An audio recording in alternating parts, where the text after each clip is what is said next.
આપણા ઘરમાં એટલું દુબળું પતલું કોઈ નથી જે અડધી રોટલી જ ખાય. હવે હું એને એકચ્યુઅલમાં એની એક્ઝામ હોય ને ત્યારે આ રીતનું કરું કે વધારે પડતું એને ભાવતું હોય ને એવું જ બનાવું. અંશીબેન ત્યારે મમ્મા બન્યા હતા અને મારે અંશી બનવાનું હતું. એ મને જમાડતા હતા બધું. થોડુંક છોકરા ઉપર, આપણી જાત ઉપર, આપણી ફિટનેસ ઉપર, બધા ઉપર ધ્યાન દેવાનું. બાકી બધા તો જે કરતા હોય બાકી બહુ નહીં લેવાનું. વાગી ગયા છે 1:45. અંશુબેન આવી ગયા છે મારી થાળી વીખવા માટે.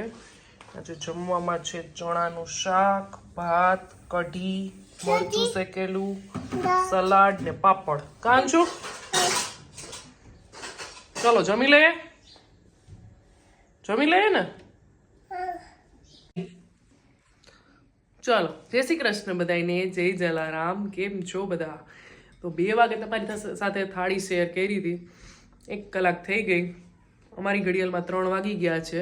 કારણ કે બધું વાઇન્ડ અપ કર્યું. મેઇન વસ્તુ આંસીબેનને જમાડી. એને જમાડતા 20-25 મિનિટ જેવું થઈ જાય. અને સવારે એટલે વ્લોગ સ્ટાર્ટ ન કર્યો. મારે આખી આ બાલ્કની ક્લીન કરવી હતી. ગ્રીલ નહીં તો બધું સાફ કર્યું જ, પણ સાથે સાથે કુંડાને હટાવીને પાછળથી જે બધા લીફ ને બધું હોય ને એ બધું લીધું. અને કાચ સાફ કર્યા. બધું સરખું વ્યવસ્થિત કર્યું. બાજારના 2 રૂમના કાચ હજી હમણાં સાફ કર્યા હતા ને તો ધૂળ જ એટલી ઉડે છે. ધૂળવાળા થઈ ગયા હતા. આમ ડાઘા નહોતા થયા. એટલે એ બધું કર્યું. કારણ કે દીપક સવારે વહેલા નીકળી ગયા હતા ને તો હું થોડીક ફ્રી હતું. તો એ ગયા ને એવું મેં ફટાફટ પહેલાં રસોઈ બનાવી લીધી. પછી આ બધું કામ સ્ટાર્ટ કરી દીધું. રોટલી બનાવે છે? ઓકે. આજે ભાખરી બનાવી દે ને યાર. હા. એની સાથે શું બનાવીશ? ભાખરી સાથે હે? ભાખરી સાથે બીજું શું બનાવી દઈશ? હે? ભાતા? ઓકે હાલો. ક્યાં જાઉં છું? હિયા પાસે? એટલે રોટલી વણવા જાઉં છું? શું કરવા જાઉં છું? એક્ઝામ છે ને અંશુ, ઈ વાંચે છે. રેવા દે ને પ્લીઝ યાર. ऐसा क्या करना था?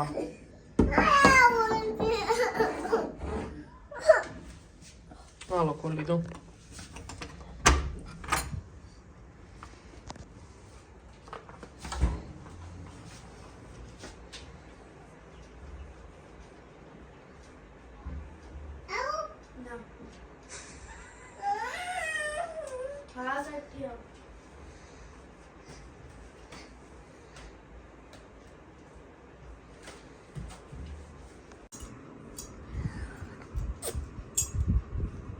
તું શું કરે છે? તું શું કરે છે? એટલે આ શું? એનાથી તો ઘણું થાય. પાપડ શેકાઈ જાય, રોટલી થઈ જાય, પાપડ તળાઈ જાય, બધું થાય. અમારા હાથમાં લોટ છે, પાટલો છે, વેલણ છે, કટર છે. તમે શું કરતા હોય? પીઝા. એ રોટલી. પીઝા કટર થી રોટલી કોણ બનાવતા હે યાર? અમે રોટલી ને કટ કરે. કોઈ અડધી જોતી હોય તો એટલે કટ. આપણા ઘરમાં એટલું દુબળું પતલું કોઈ નથી જે અડધી રોટલી જ ખાય.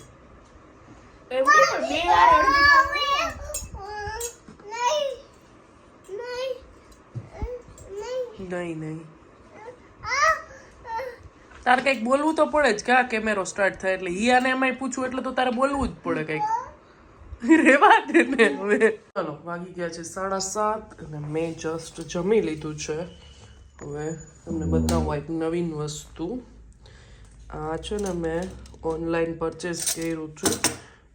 ફોક અને સ્પૂનનું સ્ટેન્ડ આવે છે. મેં ઓનલાઈન લીધું છે બરાબર. પણ મારે છે ને આંસી આ બધું લઈએ ને એટલે હું આ ઓવન ઉપર રાખું છું.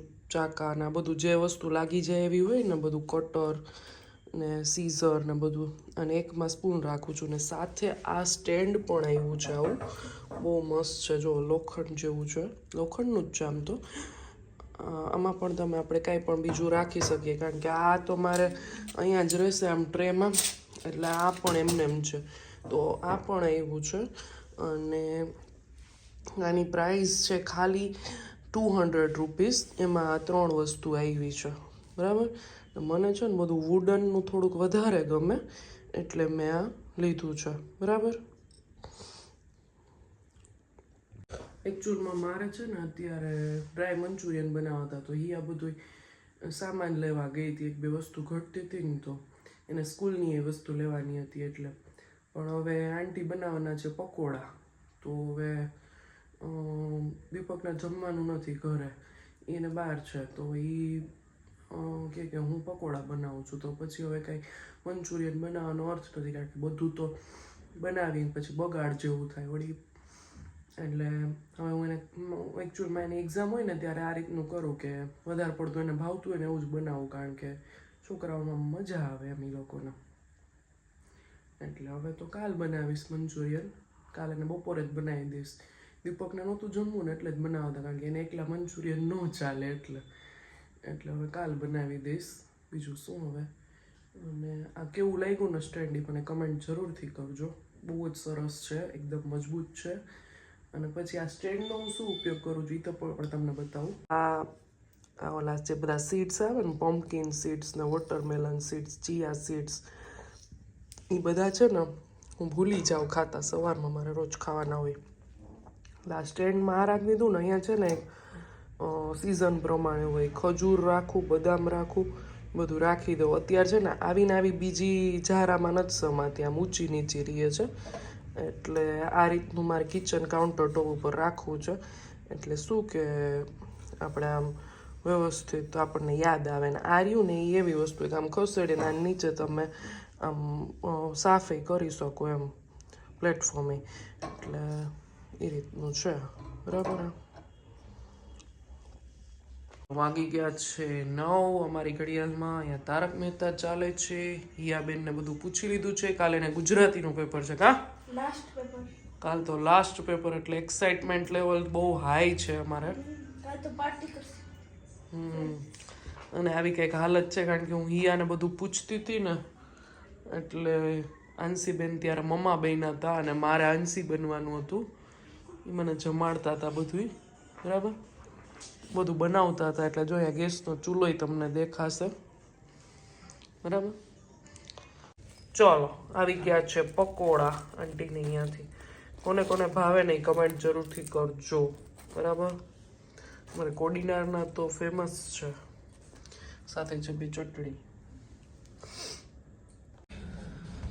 ચલો, સવારના વાગી ગયા છે 8. હિયાબેન 15 મિનિટ પહેલાં ગયા સ્કૂલે. આજે એને વેનમાં પણ પાર્ટી છે, કારણ કે લાસ્ટ પેપર છે ને એટલે. તો કોર્ન ટિક્કી લઈ ગઈ છે કેચઅપ સાથે, બરાબર. ને એક બહુ સરસ કમેન્ટ આવી હતી કે તમારી હિયા બહુ ડાય છે, એમ કે ઘરનું પણ કરે ને ભણવામાં પણ હોશિયાર છે, એમ ઘરમાં પણ હેલ્પ કરે, આંસીનું પણ ધ્યાન રાખે, એમ બધું. તો એમાં એવું છે કે મેં એને છે ને નાનપણથી જે રીતે ટ્રીટ કરેલી છે કે ખોટી જીદ કરે ન ગમે, પ્લસમાં કોઈને જોઈને આપણે પણ આ લેવું, એમ દેખાદેખી નહીં કરવાની. ખાલી આપણે આપણા ગોલ ઉપર ધ્યાન દેવાનું કે આપણે શું કામ સ્કૂલે જઈએ છીએ, એમ આપણો અત્યારે સ્ટુડન્ટ તરીકે શું ગોલ હોવો જોઈએ, એમ. અને એક બીજી વાત શીખવાડી છે કે આપણે જે કામ કરીને પરફેક્ટ હોવું જોઈએ, અને કોઈ વસ્તુ એવી ન હોવી જોઈએ જે આપણને ન આવડતી હોવી જોઈએ. પછી ઘરકામ હોય, ડ્રોઈંગ હોય, રંગોળી હોય, પેઇન્ટિંગ હોય, મહેંદી પણ ઇવન એને આવડે છે. એટલે બધી રીતે હું એને એમ કહું છું કે તારી એજ પ્રમાણે તને બધું આવડવું જોઈએ, કારણ કે નથી આવડતું ને એનો ઈલાજ છે, નથી શીખવું ને એનો કોઈ ઈલાજ જ નથી. એના માટે થોડુંક આપણે આપણી ઉપર ધ્યાન દેવું પડે, છોકરા ઉપર ધ્યાન દેવું પડે. મને આમ પણ બીજે ક્યાંય આજુબાજુમાં શું થાય છે ને એમાં મને કાંઈ ઇન્ટરેસ્ટ જ નથી. હું ને મારી 2 છોકરીઓ, મારી હેલ્થ, આપણા ઘરમાં શું થાય છે ને એમાં જ જોવાનું, બીજે ક્યાંય નહીં. સ્ક્રીન થોડીક ઓછી સ્ક્રોલ કરવાની, એટલે થઈ જાય બધું. કારણ કે હમણાં બહુ કમેન્ટ્સ આવતી હતી કે તમે સારું ધ્યાન દો છો, એટલે મેં આ વાત કરી દઉં કે કોઈ પણ આપણી એજના હોય ને તો થોડુંક છોકરા ઉપર, આપણી જાત ઉપર, આપણી ફિટનેસ ઉપર, બધા ઉપર ધ્યાન દેવાનું.